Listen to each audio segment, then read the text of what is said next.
Maksud dia, boleh nggak menawarkan diri pada orang soleh? Saya tidak menjawab, saya cerita, bapak ibu jawab. Ketika Nabi sedang tausiah, tiba-tiba tegak seorang perempuan. Apa kata perempuan itu? Inni wahabtu laka nafsi, I give myself for you. Sekarang saya tanya, bolehkah menawarkan diri untuk orang soleh? Lihat cerdasnya jamaah. Kita cukup sebutkan dalil, dia sudah. Maka kata ulama, boleh menawarkan diri pada orang yang soleh dengan syarat dia tidak mengumbar itu kepada orang lain sehingga menyebabkan malu. Dalil kedua, istri Nabi Khadijah, dia pakai ekonomi syariah. Khadijah punya barang yang membawakan barang dagangan itu seorang pemuda ganteng bernama Muhammad sallallahu alaihi. Setiap barang dibawa laku keras. Akhirnya Khadijah nanya, ini yang selalu laku keras mana orangnya? Itu dia.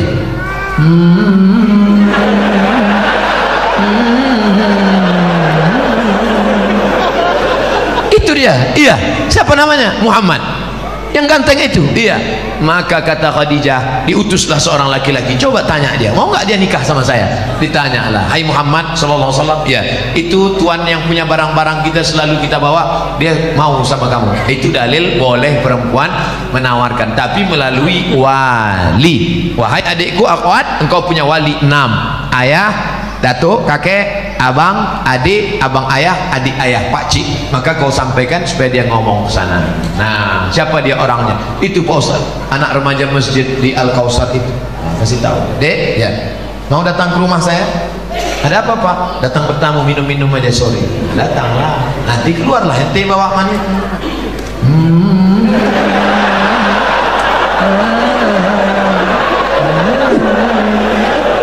Lalu kau pun minumlah, tengoklah dia.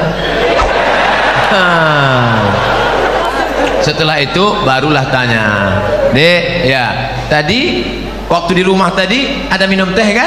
Iya. Gimana nampak yang bawa teh tadi? Saya nggak ngelihat Pak.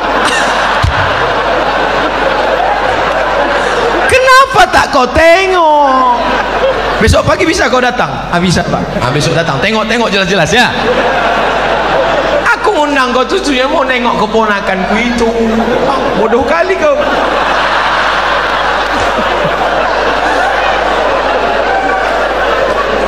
Setelah itu sampaikanlah kepada dia, nanti kulah kau tengok, kasih jawaban cepat-cepat ya.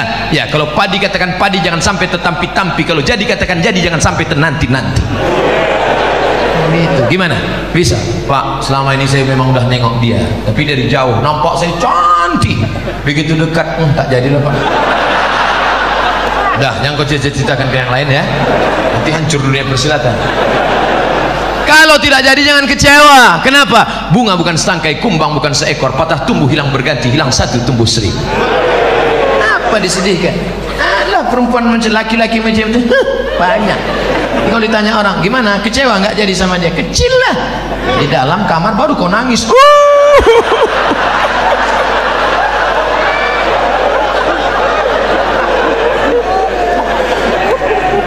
Ini sudah ditetapkan Allah, ini takdir sudah tertulis di Lauhul Mahfuz bahwa teh kotak ini punya Abdul Somad, bahwa minuman ini punya Abdul Somad. Ini takdir. Aku tahu rezekiku punya aku dan tidak mungkin diambil orang. Betul? Ini punya Abdul Somad, satu pun tidak akan mengambil. Begitu juga dengan jodoh, jodohmu tak akan mungkin diambil orang. Tapi kau mesti ada ikhtiar dan usaha untuk membuka botolnya, mau masuk. Jangan cuma kau tengok aja, menganga lah.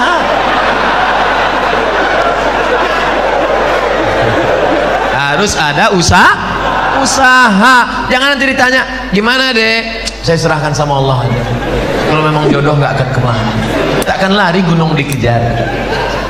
Mana gunung nggak lari dikejar? Oleh sebab itu ada ikhtiar. Itulah Ahlus Sunnah wal Jamaah. Harus ada usaha. Mudah-mudahan yang gadis-gadis yang lajang-lajang dipertemukan Allah dengan yang baik-baik. Yang bilang amin itu yang belum nikah. Anak udah 3, amin.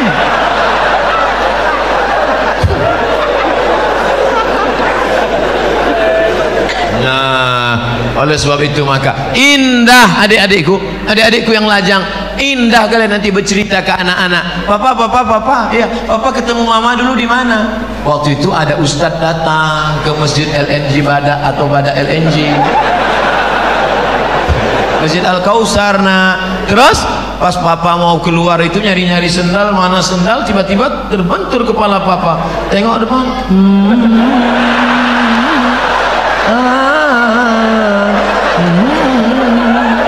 Nah, itulah mamamu. Indah. Sekarang banyak laki-laki tak bisa bercerita indah dengan anaknya. Papa, ya, gimana jumpa mama dulu? Salah sambung. Papa, ya, gimana jumpa mama dulu? Ditangkap hansip kami. Waktu itu kami sedang main-main di taman LNG Badak. Habis itu datang security, tangkap, bawa ke Papua, nikah langsung. Terus kok jadi kami? Ya lama-lama mak kau cantik juga tengok. Aduh. Jika di Bontang sudah ada bank syariah seperti bank muamalat, BSM, apakah kita masih boleh menabung di bank konvensional? Tidak ada alasan. Besok pulang dari kantor atau pas jam, ambil cuti sebentar 1 jam, izin, ambil tarik, beralihlah ke bank Kaltim-Tara Syariah. Takbir.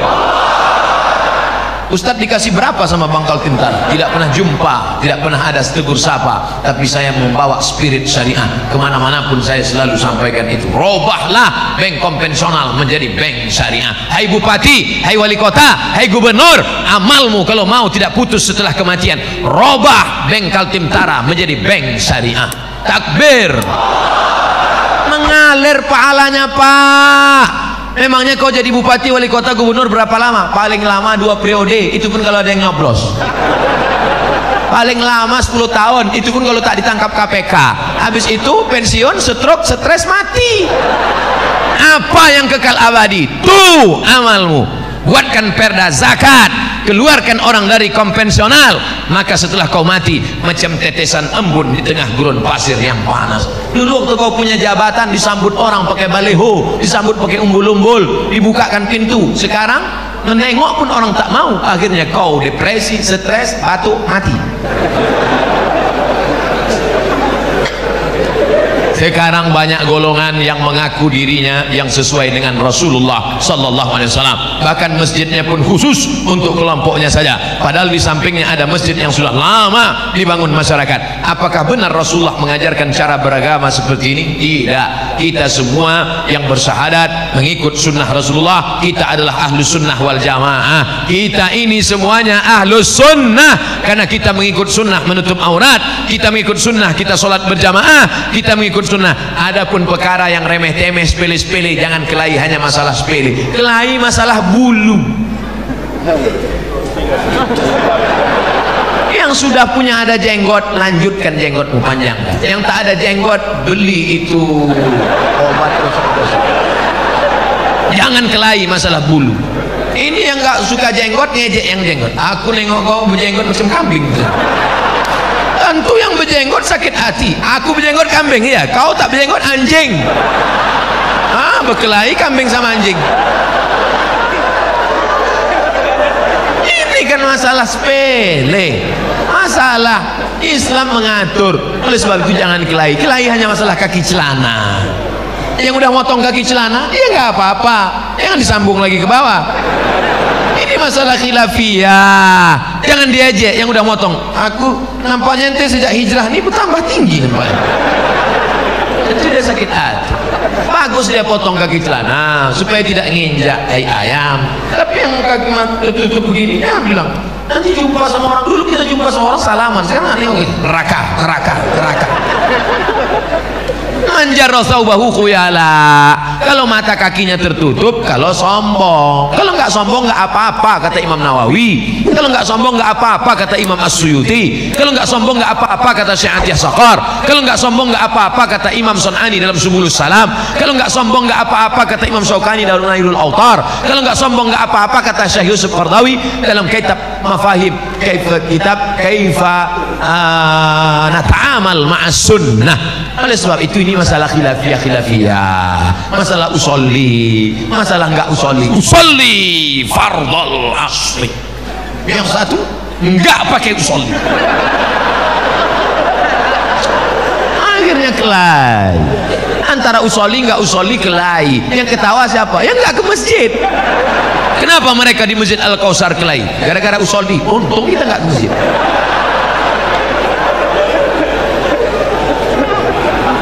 Mari kita jaga persatuan. Maka judulnya Masya Allah, Ukhuwah Islamiyah. Mau NU, mau Muhammadiyah, mau Al-Wasliyah, mau Perti, mau Persis, kita semua saudara. Asyhadu an la ilaha illallah wa asyhadu anna Muhammadan Rasulullah. Tapi kalau ada yang mengatakan ternyata setelah Nabi Muhammad itu ada Nabi lagi ke-26, itu bukan saudara kita. Itu harus diajak masuk Islam lagi, ulang syahadat. Karena la nabiyya ba'dah, tak ada nabi sesudah Nabi Muhammad. Siapa nabinya? Ahmad. Ini dia. Ya'ti mim ba'dismuhu Ahmad. Ini nabi yang terakhir, Ahmad. Oh, jadi kalau namanya ada dalam Quran berarti dia nabi. Iya, berarti ada nabi yang ke-27. Siapa dia? Nasrullah. Ini dia. Iza ja'a ke-27. Berarti ada nabi yang ke-28. Ini yang terakhir. Ini ayatnya. Qul huwallahu ahad, Allahu. Ini dia. Nabi ke-28. Orang-orang yang nyeleneh ini jangan dilawan, kerjain aja. Ini Nabi ke-28.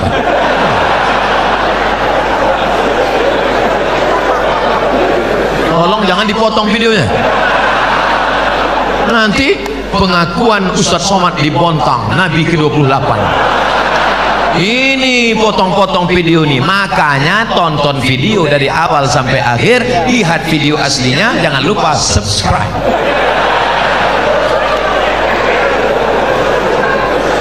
Kertas terakhir, Pak Ustadz, kami sudah 8 tahun menikah, alhamdulillah, tapi belum diberikan anak. Na'udzubillah. Tolong minta didoakan agar cepat dikasih keturunan yang soleh. Kira-kira sulitkah bagi Allah membuat engkau hamil? Tidak. Ustadz Somad, saya menikah sudah 8 tahun tidak punya anak, tapi terakhir sekarang punya anak. Kenapa? Rupanya diganggu jin. Masuk jin ke dalam perut rahim, sehingga sperma dengan sel ovum tidak pernah ketemu, dihalangi oleh jin. Kisah nyata teman kaya Polri. Akhirnya setelah diruqyah di Jalan Sumatera, Riau, Pekanbaru bersama Ustadz Saifullah, walau di Kalimantan cari ustadz-ustadz yang bisa ruqyah. Akhirnya jinnya pergi, kabur, akhirnya hamil. Sekarang punya anak. Malah sekarang batuk aja hamil di sini. Gitu, hamil. Oleh sebab itu maka sudah divonis tidak mungkin hamil. Ibrahim, itu istrimu tidak mungkin hamil, Ibrahim. Kenapa? Aqimah, karena dia mandul. Siapa nama perempuan itu? Sarah. Sarah sudah divonis, semua perempuan berkata Sarah tidak mungkin punya anak. Akhirnya Ibrahim buka cabang, menikah dengan Hajar. Rabbana hablana minas salihin, Rabbi habli minas salihin. Umur Ibrahim 86 tahun, lahirlah anak bernama Ismail. 13 tahun setelah itu umur Ismail 13, umur Ibrahim 99 tahun. Istri yang divonis mandul, mengandung. Akhirnya lahirlah anak laki-laki bernama Ishak. Oleh sebab itu jangan cepat-cepat buka cabang. Ternyata toko lama laku juga. Makanya Bu, nanti kalau bapak ngomong, Mas, nampaknya papa harus buka cabang, ingat, ternyata setelah 13 tahun Sarah juga mengandung, Pak. Jadi gimana? Kita tunggu 13 tahun lagi. Oleh sebab itu maka apa sebenarnya yang diinginkan Allah? Kadang sakit hati saya, Pak Ustaz. Saya sudah nikah 8 tahun gak ada anak. Kawan saya nikah Januari, April punya anak.